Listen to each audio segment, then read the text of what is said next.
আসসালামু আলাইকুম everyone. Right now আমরা আছি জাফলংয়ের জিরো পয়েন্টে। আর এই জায়গাটা এতটা সুন্দর, মানে যেটা ভাষায় প্রকাশ করার মতো না। এই যে পানিগুলো দেখতে পাচ্ছেন, পানি থেকে কিন্তু একদম পাথর দেখা যাচ্ছে।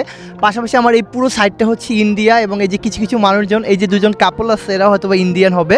তো আমাদের এখানে যে নৌকাগুলো আছে ইন্ডিয়া এবং বাংলাদেশ মানে মিলে যায়। আসলে এই জায়গায় এসে এই পানিতে যখন নামে সবাই মিলে যায়, সবাই সবার মানে প্রান্তে যায়, একটু ঘোরাঘুরি করে। তবে হ্যাঁ, কেউ কেউ এরিয়ায় বেশিক্ষণ থাকতে পারবে না, কিন্তু মানে সবাই সবাই এড়িয়ে যেয়ে দুইটা ছবি তুলতে পারে।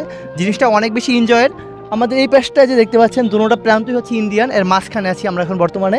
আর এই যে নৌকাগুলো আছে এই পাশের নৌকাগুলো কিন্তু ইন্ডিয়ান নৌকা, এবং মানুষজন যাদেরকে দেখতে পাচ্ছেন ওই যে উপর থেকে তারা নামতেছে, এটা হয়তো বা ইন্ডিয়ান একটা পয়েন্ট, জাফলংয়ের ইন্ডিয়ান পয়েন্ট। হয়তো না, ভাইয়া বলছে হয়তো না, ইন্ডিয়ানই পয়েন্ট। এখান থেকে তার আসলে আসে, আর আমরা আসি ওই প্রান্ত থেকে। সো দারুণ একটা জায়গা। আসলে এইসব জায়গায় না আসলে বাংলাদেশ যে কতটা সুন্দর সেটা আসলে কল্পনা করা যায় না, বা চিন্তাও করা যায় না যে আমার দেশটা অনেক সুন্দর। আর বিশেষ করে যে জিনিসটা বেশি ভালো লাগে, ভাই ওই পতাকাটা একটু দেখাও। এখানে বেশ কিছু বাংলাদেশের ফ্ল্যাগ আছে, যেগুলো দেখলে আরও বেশি প্রশান্তি কাজ করে, যে না তখন আমরা বুঝতে পারি যে এই এরিয়াটা হচ্ছে আমাদের, এটা হচ্ছে আমাদের দেশ, আর এই পাশে যে এরিয়াটা ওটা হচ্ছে অন্য দেশ।